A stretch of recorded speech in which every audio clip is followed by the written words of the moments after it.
দুষ্কৃতীদের ছোড়া গুলিতে গুলিবিদ্ধ এক জমি কারবারি।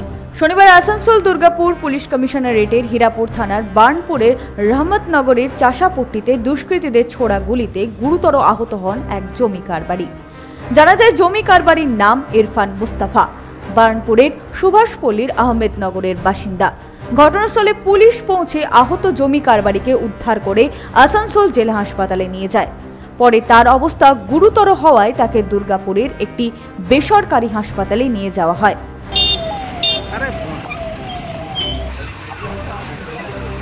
সূত্রের খবর, আপাতত সেই জমি কারবারির শারীরিক অবস্থা স্থিতিশীল। ইতিমধ্যেই পুরো ঘটনার তদন্তে নেমেছে পুলিশ। সঞ্জয় যাদব ও সনাতন গড়াই, 99 নিউজ বাংলা।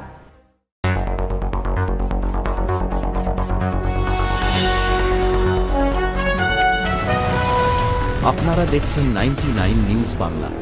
বদলাবো আমরা।